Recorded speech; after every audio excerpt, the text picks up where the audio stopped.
Thanks. Last year, drug overdoses killed 110,000 people in the U.S. The majority of those deaths related to opioids. Danielle Kreider has details on a piece of legislation here in Colorado to help get a life-saving drug to more people at risk of overdosing.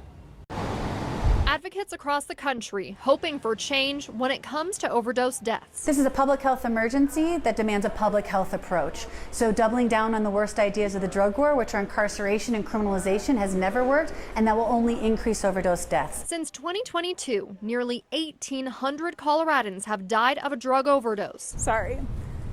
This is my first time back since I visited the ER.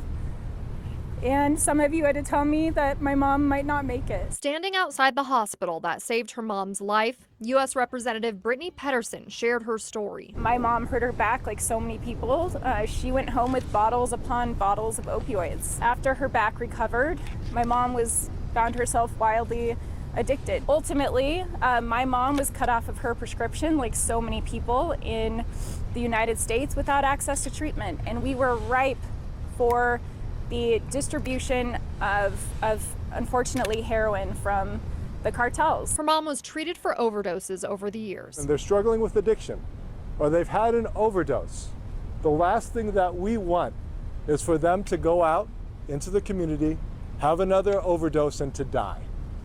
And the most powerful tool that we have to prevent that from happening is naloxone. Naloxone, or Narcan, is life-saving for someone overdosing. Yet, there have been restrictions on sending patients home with it. You just don't want to give antibiotics to everyone because suddenly we'll have resistant bugs. Or let's say chemotherapy drugs. Sure, we should tightly regulate those.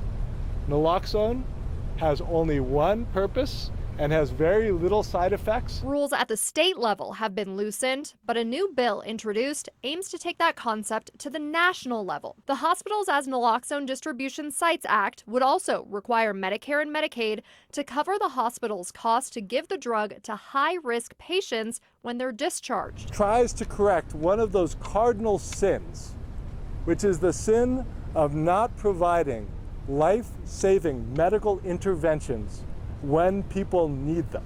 I'm Danielle Kreider, News 5.